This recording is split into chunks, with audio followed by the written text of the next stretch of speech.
Good afternoon or morning or evening, wherever you're joining us from.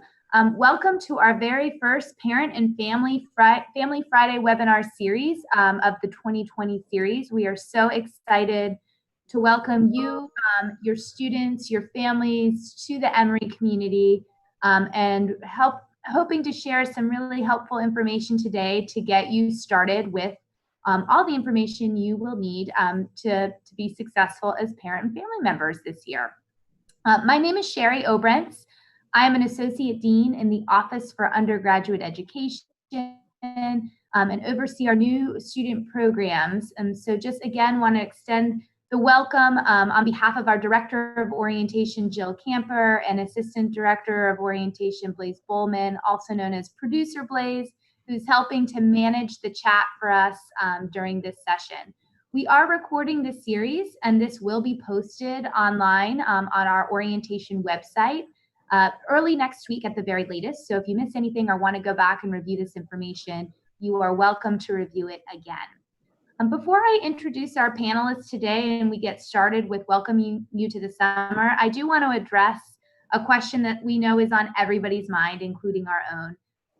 The university has not yet made an announcement about fall 2020. And so if you haven't had a chance to read the statement that we've posted on the orientation website, I'll take a moment and read that to you. So Emory University is doing all we can to host an on-campus academic and residential learning experience for the Atlanta and Oxford campuses this fall. What that looks like may take several forms, and our planning scenarios include in-person classes, versions of remote learning, or a combination of the two. As global leader in public health, Emory is uniquely positioned to make thoughtful and informed decisions. We will maintain the highest standards in educational outcomes, as well as the health and safety for our students, faculty, staff, and of course, you as family members. As soon as the university's fall 2020 plans are available to the Emory community, we will share them with you too. So I know our chat is live, and we welcome you to enter in questions throughout this presentation. But at this time, we have no additional information for fall 2020. And so this information that we're talking about today will help you and your students get ready no matter our format for the fall. So with that being said, I'd love to introduce the other panelists who will be joining us today, and they're going to introduce themselves, and we will get right into it. Hey, I'm Bridget Guernsey Reardon, and I'm with the Parent and Family Programs with Emory, and I love working with new student programs and with new parents. We're excited to have you come in. We want you to learn about Emory. We want to brag because this is the second year we've done it in this format. We learned last year that families learn through many different means, and one is through webinars. So we were all ready to go for this year, and I'm excited about what we can teach you and what we will learn from you. So again, welcome to Emory, and you'll be hearing more from us in this next hour. We want to make it fun too. So please know that, we're on iPads and we're looking at the chat, and we miss being with one another a lot, but we're excited to be with you today. Hello, my name is Emily Talent. I will add my welcome. I am the Senior Associate Director for Student Records in the Office for Undergraduate Education. And so I'm looking forward to being with you today. All right, and I think I see a few questions before we jump in just about whether or not the webinar has started. Yes, we've just officially started. I'm hearing from Blaze that viewers, if you can't see our webinar or hear us live now, you may need to refresh your browser to see the live feed. So we'll give everybody just about 15 or 20 seconds to do that, and we will jump into our first series. Again, this is being recorded. We will post this information on our orientation website, so you will have access to it after. Just so you all know too, we've just had a storm go through Atlanta. So our colleague, Jill Camper in New Student Programs couldn't join us, and that might be affecting some of you locally, but we hope that you can know that this is going to be recorded and you will have this, so it'll survive. Okay. Blaze, should we be good to go? Or you want to give us 1 minute? All right, we're going to go and get officially started. So to kick off this Family Friday webinar series, we really wanted to take you through some of the basics that will help you as parent and family members get kind of familiar with the systems and some of the laws around your access to rights and other information. And Blaze, if you want to flip through to the next slides, we are going to jump right into our content. Again, we encourage you to type questions into the chat, and we'll make sure that we're moderating those as we go along so that we don't get too far down the line and miss any important questions that you have. So we've welcomed you. We're so excited, and we are going to jump right now into FERPA. Emily's going to kick this off with explaining what FERPA is and what that means to you. Hello again. It is good to be with you today. And my topics that I'm going to cover today are FERPA and Opus Guest Access, but we'll jump right in with FERPA. So FERPA, you may have heard that term. It stands for the Family Educational Rights and Privacy Act. It's been around since the 70s, and it's the law of the land that we must abide by. It's basically a law that is concerned with protecting student privacy. And it applies to student records that are held by institutions of higher learning, like a college or a university.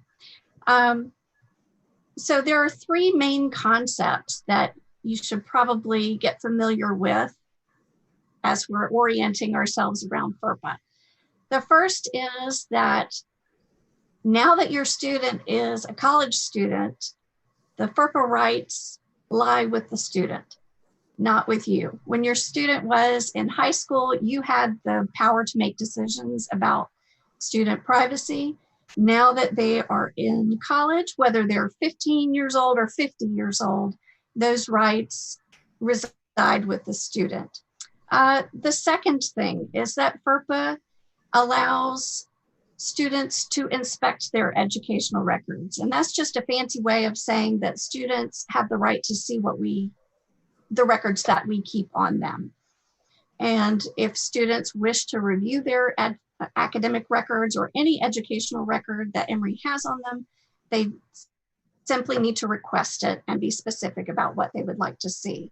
And there are very few exceptions about things that would not be available to them, but for the most part, they are able to see what we maintain. The third thing is the FERPA consent form. So we'll talk about that a little bit more later, but a FERPA consent form is going to allow us to release some further information that we would not normally release about your student. We can go ahead to the next slide, please. So, as a parent, you're probably wondering what access you will have to your student's information. There's still a good amount of information that we are allowed to release without written consent. In general, this is information that is deemed to be not harmful if we release it about your student. So there's basic information. Is your student enrolled? There's academic information, not specific academic performance information, but information such as, are they a junior? Are they a senior? Are they full-time or part-time? Have they earned a degree? What's their major? So that kind of information is fine for us to give out. Again, it's not going to be harmful if we release the information. And then a little extra information that we are allowed to give out without consent is whether or not they have any honors that they've received or awards of merit. Again, things that are not going to be harmful to the student if we release them. Having said all that, we are still very cautious before we release any information, even this information, and we want to make sure that we are protecting your child's privacy. It is very important to us as an institution. And we'll just take a quick pause. Blaze, are we okay to keep going? Yes, okay, great. Okay, good. We're good. So I mentioned the consent form. The FERPA consent form will be available to your student later on this summer. It'll be a to-do as they're getting ready to attend. If your student wants to share more than that basic information from the previous slide, they would complete the FERPA consent form. And basically, their consent allows us to release information about how they're doing academically to third parties. And in this case, even parents are considered third parties for the purposes of FERPA. So again, we're going to keep those things on file. We will check those consent forms daily to know what we're allowed to give out and what we're not. If we receive an email or a phone call from you at our front desk, perhaps in the OUE, and somebody wants to know how their student is doing academically, we're not going to be giving out any information unless we have this FERPA consent form on file. Please know students can rescind their consent at any time too. So this is updated in real time, and we're keeping an eye on it daily. This is the form that also allows us to copy you on correspondence that we might be sending out to students in case they are placed on academic probation or exclusion.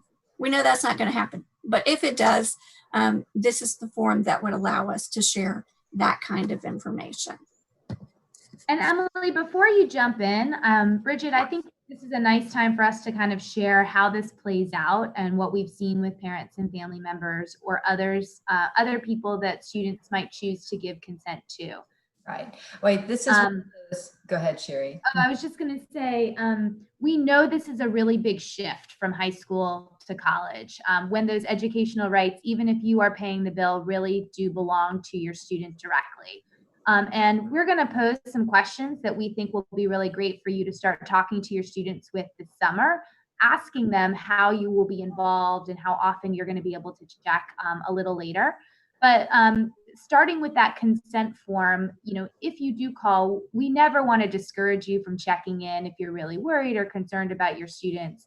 But know that that is always going to be the first question that any of our staff or faculty members ask.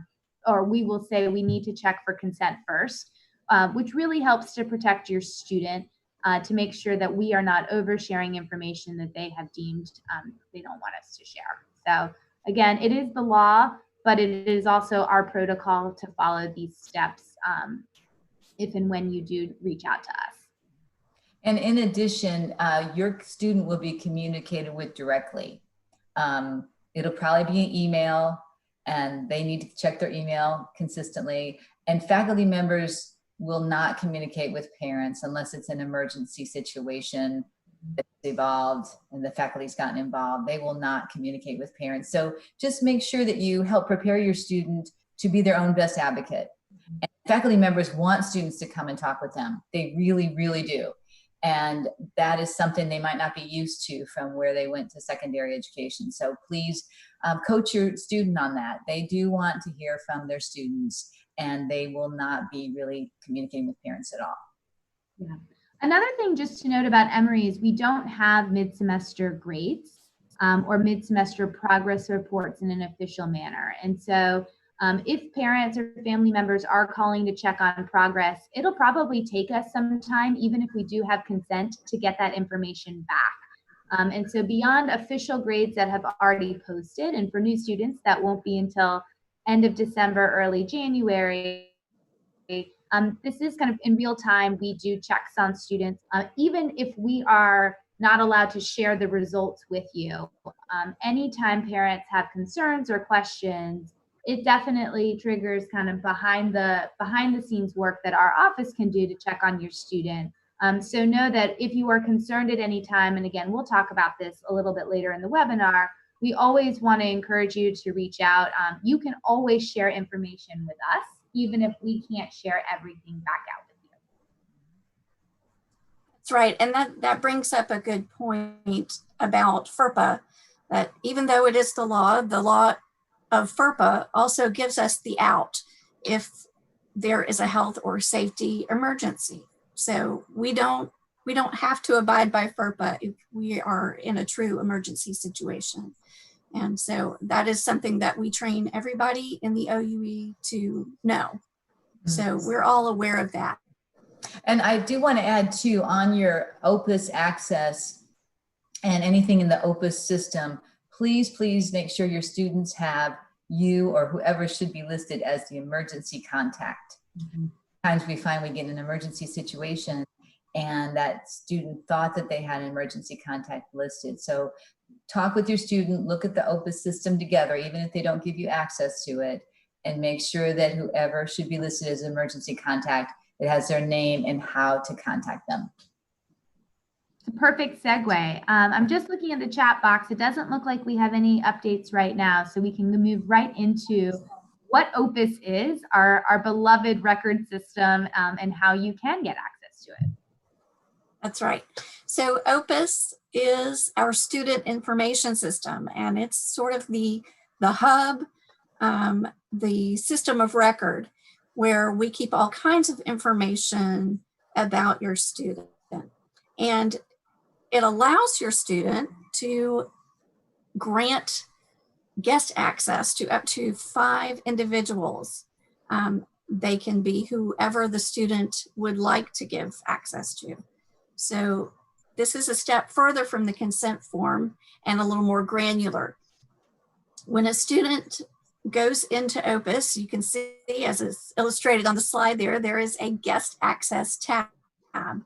Your student will go in to that tab and they can create those 5 aliases. They might have one that says mom. They might have one that says Uncle Billy, whatever it is, whoever they want to give access to. And then there's an a la carte menu style with check boxes where they can specifically grant access in some different areas. And those areas are academics, finances. I think we can move on to the next slide if you don't mind. Right. So academics, the personal portfolio, accounts. Of course, they really want to give you access to accounts so that you can help pay their bills. Financial aid and health insurance. So academics, back to this section. So they can give you access there to see their unofficial transcript, to see their degree progress, to see their final exam schedule. There's all kinds of information that you could be privy to if your student grants you that access. Personal portfolio. So this is kind of all the information like name and relationships and addresses, that kind of things. Any holds that are on a student's account. And then accounts, of course. What is your balance? What are the registration bills going to look like? You can make online payments. So this is a really important one. Financial aid, you can see what aid has been dispersed or is upcoming. And then of course the health insurance waiver. Now I am no expert on the health insurance waiver or health insurance, and that is, as I understand it, going to be covered in an upcoming webinar later in, let's see, on June 12th, I believe. So I'm going to stay in my lane there. I'm not going to go too far afield, but just know that that is accessible if your student gives you access in Opus. Another thing to know about Opus Guest Access is that the student will be the one who decides on what the password will be. So they have to give you the password, and a student can change that at any time. Just like the consent form can be rescinded or changed at any time, the Opus Guest Access can also be changed. So that's just something to keep in mind. So in short, students have lots of options about what information they're going to give and to whom. And so this is a great time to start that conversation with your student about what they're comfortable sharing. So I hope you'll take note of that. Speaking of conversations with your student, I think Bridget is next, and she's going to talk about some questions to ask your student. Yeah, thank you, Emily. So you have you have the next 2 months to start these conversations with your student. That is a great summer thing. We're all together a lot, so you have time to talk. And before they experience their Emory academic time, you need to know that they will have a different schedule than they've had before, and it's not as regimented, and it's probably a little more fluid than they're used to. And you're going to need to talk with them about what the communications expectations are. And that may evolve. So what they thought it could be when it was August might change in October. And I think you all just need to have our flexibility, give one another grace about how you're going to communicate. Will that be a text every day to check in on each other? Will it be a weekly phone call or a daily phone call? So at least start those communication expectation conversations so that you know this is what you're thinking of and that you can get on the same page. Also, if you are the one paying the bills for your student, you want to know how you're going to have access to do that. You're wanting to talk to them about what your expectations might be about how much they spend if they have their dually dollars and what they do with those. Then also about their grades, how often you want to check in with them about their grades, what your expectations are for that. And then it's also how much you check in on them. As I said early on, the communications expectations. And again, that may evolve. So we just are going to need a lot of patience with one another. And as they become more adult, you will want them to become more of an adult. So you'll want them to be more independent. It's just hard for us as parents, and I'm a parent myself, and my daughter graduated from college, and it was great to watch her grow and mature. However, it was also realizing she didn't need me as much. And so they're always going to love us and need us. However, it's in different ways. And so just be prepared for that and prepared to watch them grow up in great ways, but prepare for your role as a parent to have to evolve in itself. So the question about when it's okay to call the school, that is one to talk to also. There's a lot of information we have on our websites, and we're hoping we have a parent portal that you are getting imported into if you haven't been yet. And we encourage you to sign up for that. That has all kind of news about Emory, what's going on in new student programs, and Blaze just put that up for you. So it's really a great resource, and it's that 24/7 what's going on at Emory. And we do have a lot of websites, information for you to contact me through the family email, so that if you have a question, I do want to say this to families, no question is a foolish question. A lot of times people say, this might be a stupid question. Absolutely not, because if it's a question you have, I guarantee there's a half dozen or 20 more parents that have the same question. So please ask it, and we will do our best to respond to you. And you will probably be helping other parents in the meantime, because they probably have the same questions. So please don't hesitate to ask questions. And that might be, Sherry's going to add into that. Oh, I'll just say with that, we have a few great questions right now that are in the chat box. So we'll use this as a good time to pause before I want to ask you, Bridget, a few more questions. One is, where can one find the FERPA consent? I appreciate where can one find, not where I can find. So your students will have access to this. They have a summer checklist, and I believe it becomes open in the next few weeks. And so we will send that out in their biweekly communications when they have access for it.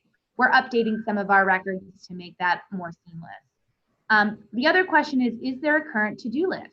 I love that question, and yes, there is. And so your students received a summer checklist. It's beautifully designed with a calendar. Dates are highlighted in blue or circled in yellow when there's something due or to do. We know that the housing application was due just a few days ago. Right now, your students are working on some modules we call Emory Essentials.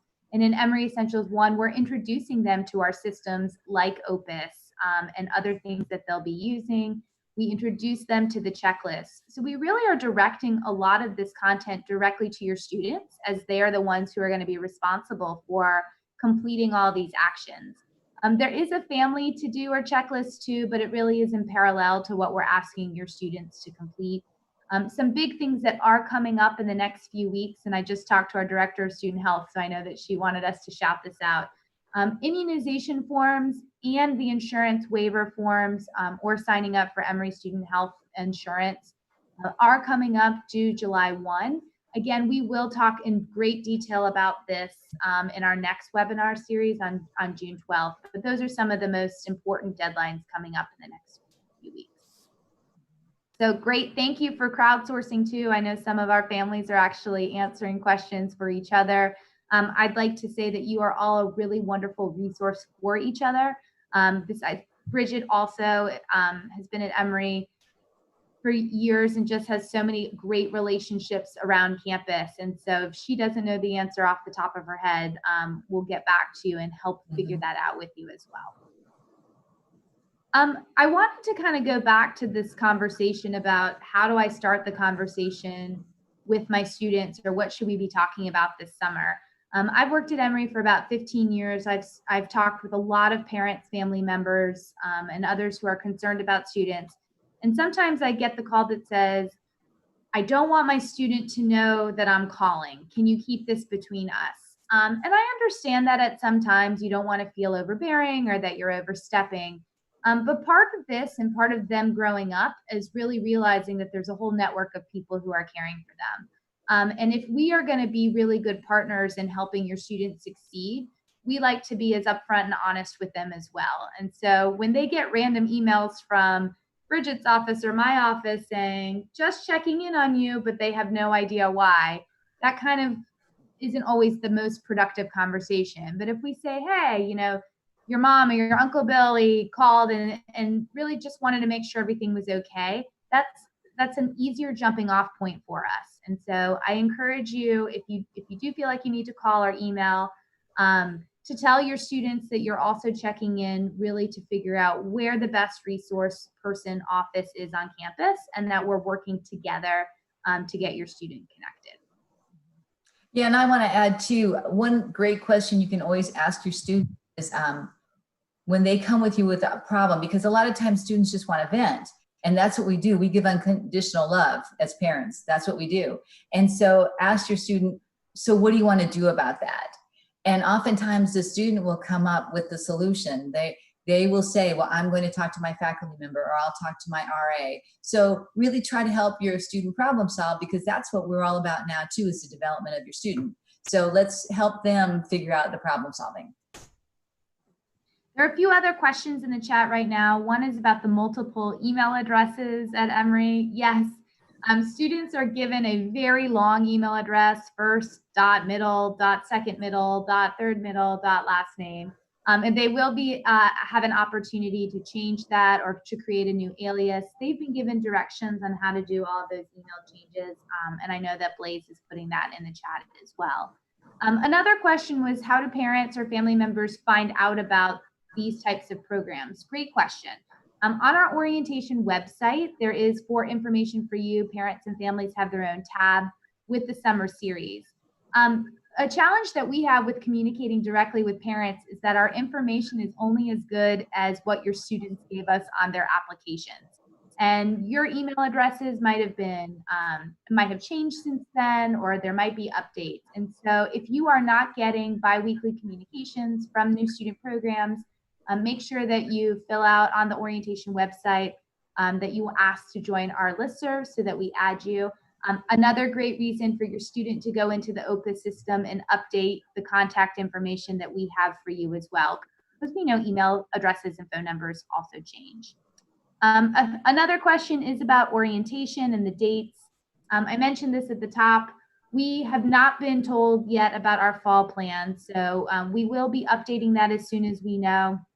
I wish we could tell you more. We just do not have that information. So we'll at least update the websites very soon to say TBD.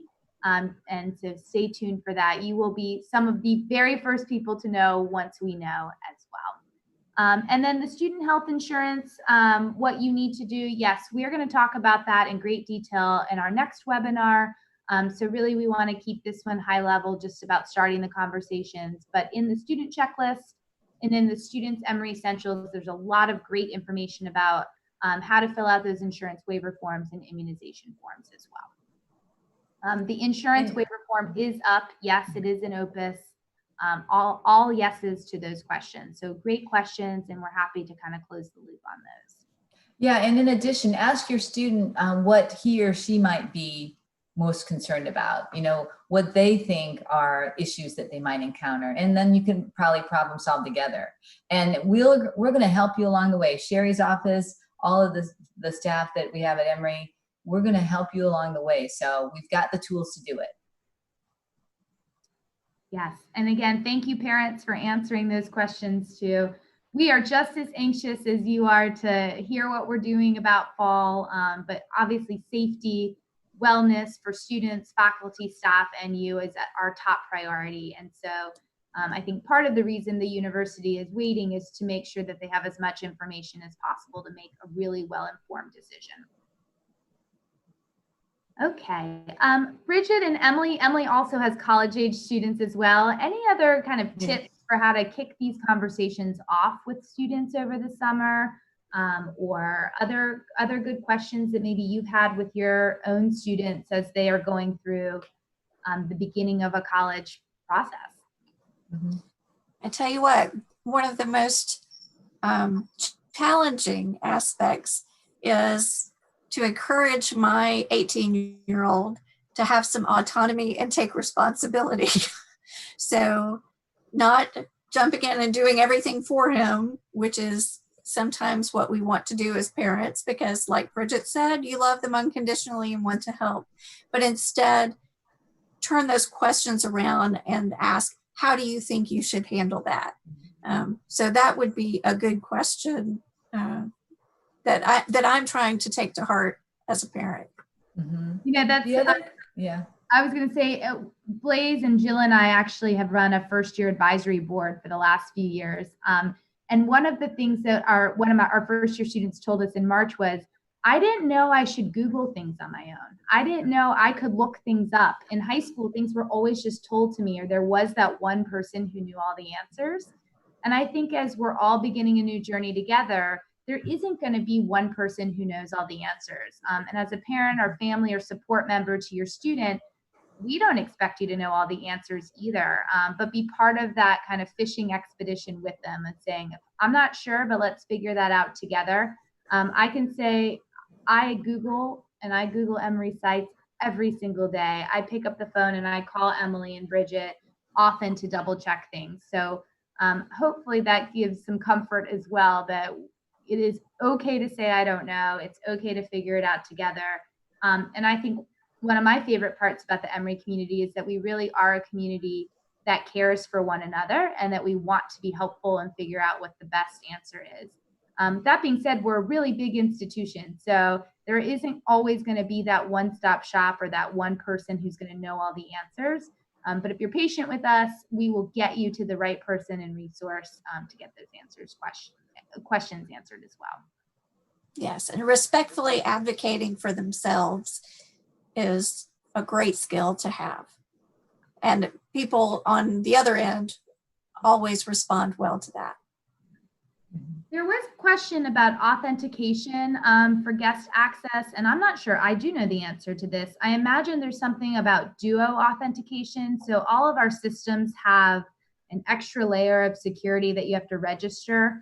And this was at, I think Jared Block asked the question about that authentication. No, I don't believe you can override it. Blaze, if you don't mind entering the phone number, the 404-727-7777 is our tech support.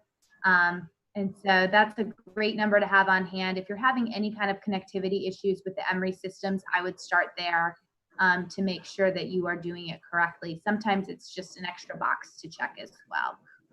So thank you for that question. Another one came in just about pre-orientation programs. Unfortunately, not yet, but we're hoping very soon to have all that information. So we appreciate your patience and sticking with us until we have that information as well. Another great resource that we haven't mentioned are upper class students. So every student will have an orientation leader. You'll have a PACE class, which we'll talk about at some point, where you get to know an upper class student that is one of the facilitators. And you also have the resident advisors, different people that are here to help. So there are plenty of people that are upper class students who have gone through the experience of being a first year student and are ready and able and wanting to help. So Bridget mentioned that this is actually the second year that we're doing these Family Friday webinar series. We're really excited about this. Last year we started with 3. We've already expanded this year to 5. And part of the reason we've done this is we heard a lot from parents and family members saying, I want information, but I want to give my student the autonomy to figure it out on their own, and striking the balance. And so we love that every year we hear from parents that either say we gave too much information or not enough information. We realize there are a lot of people with different needs. And so these are the things over the next few weeks that we really think are important for parent and family members to hear about, so that you can be really great partners for your students. Again, all of this information is being shared directly with your students.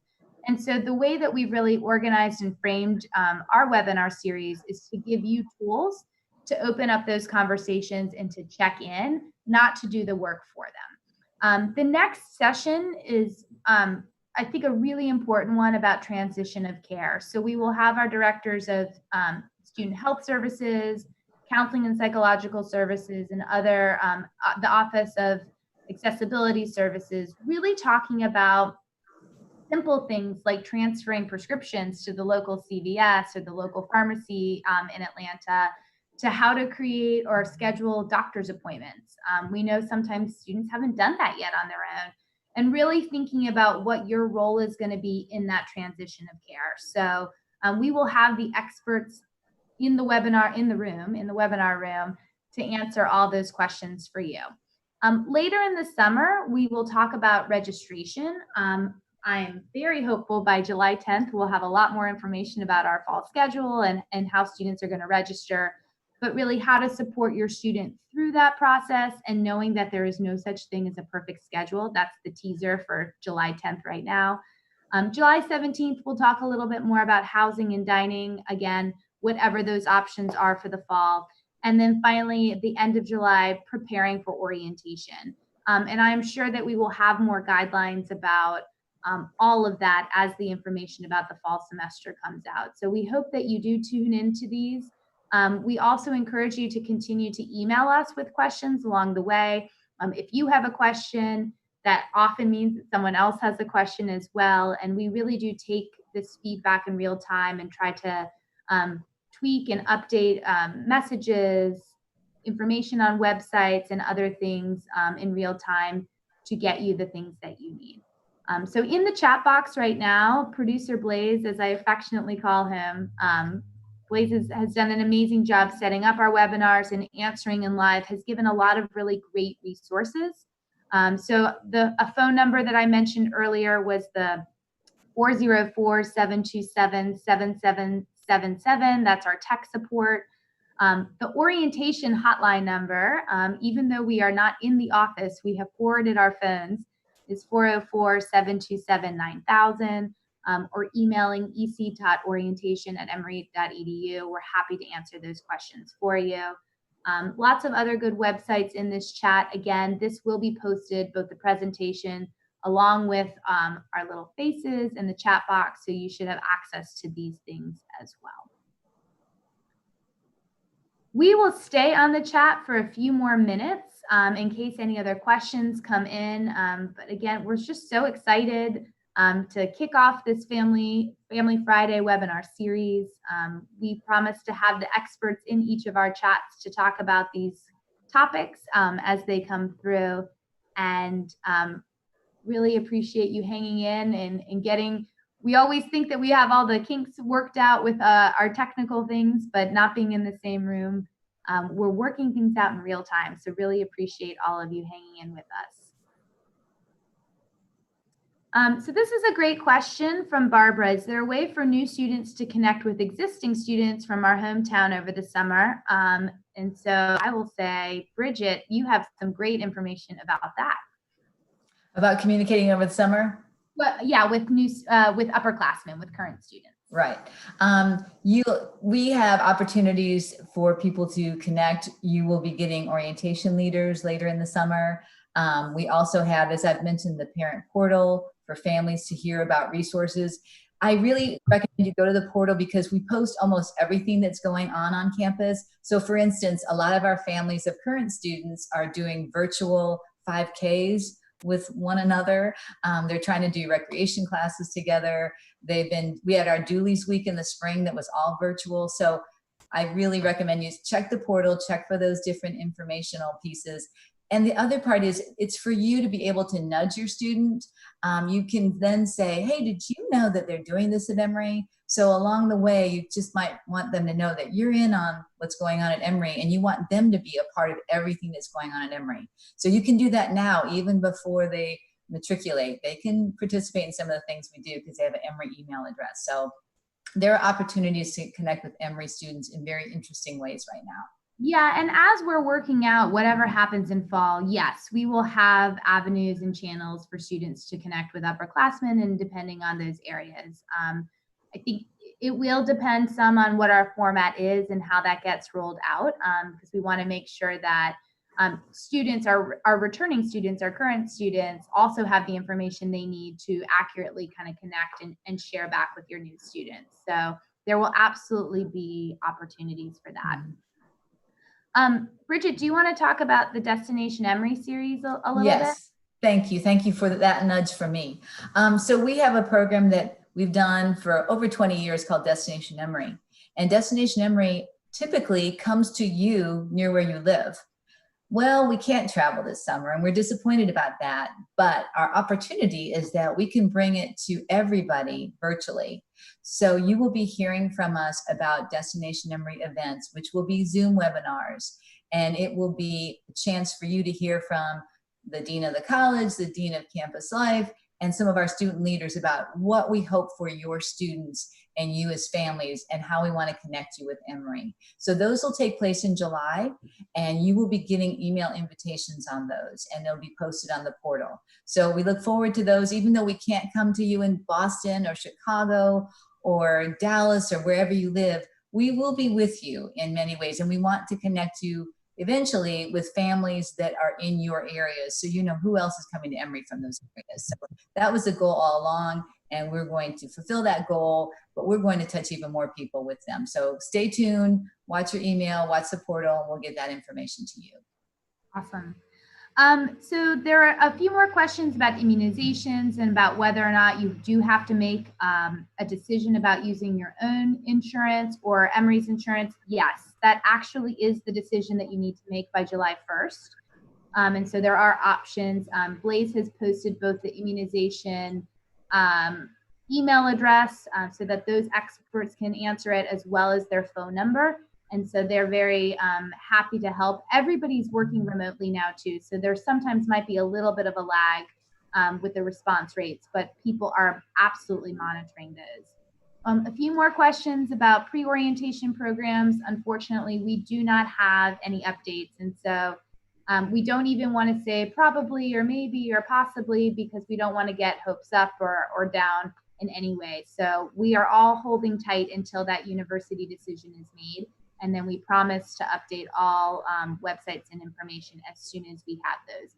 We will also update it through the bi-weekly communications to parents. So if there is a new announcement, we'll make sure that that's highlighted so that you know where to check our websites as well. One thing I want to mention, which Sherry has said, we do have the portal, but your main thing that you want to work on, families, this summer will be getting your orientation emails, getting fulfilled with what new student programs needs from you. Onboarding is huge, and you've been just in an institution where you knew that institution. You're learning a whole new institution, and we want you to know we have a lot of information to provide to you.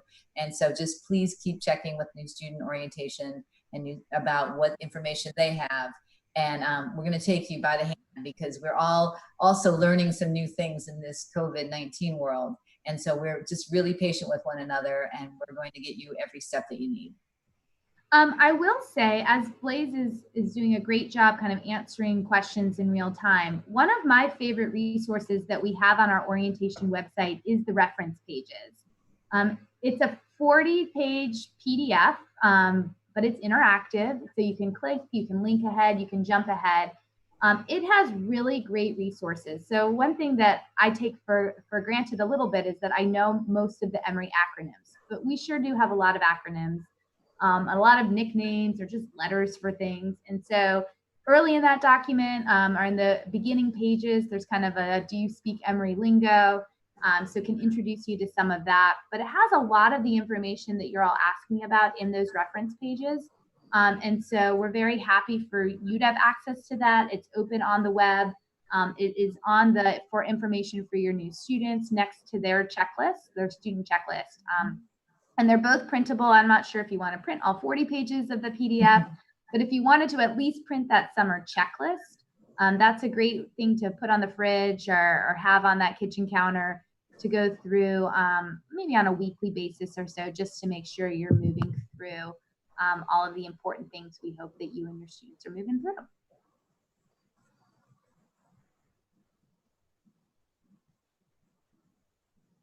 And if you didn't get a chance to look at some of the things that have posted already, we give a little history of Emory University and its place in Atlanta. That was a fun trip down history lane. So even I learned some new things about our first president and when we came to Atlanta campus versus our Oxford campus. We hope to continue to provide more of this type of information to get you really excited about being part of this very vibrant, dynamic community. And learning about our roots and where we came from and where we're going. So fun things that are happening. If you haven't met Swoop yet, Swoop is our Emory Eagle mascot. Swoop shows up a lot to deliver some messages as well. Julie is the spirit of Emory, so the little skeleton you might see throughout some of our documents as well. So that's speaking a little Emory lingo as well. And we're also really excited to introduce a new president to our campus this fall. I know he's beginning August 1st and has already started to reach out to our Emory community. So great things happening. Really excited to start this 2020-21 academic year. Just going through the chat one more time about some other things we're talking about. I see lots more questions again about insurance and healthcare and immunizations. We really do encourage you to tune in next week to the 12th, our webinar on the 12th about transition of care. That's specifically what this is all about. If you can't join us live, we will absolutely have it taped and posted on our website as well. So really good information for you there. And in those reference pages, they have direct contact information for the offices like accessibility services or immunizations, healthcare, things like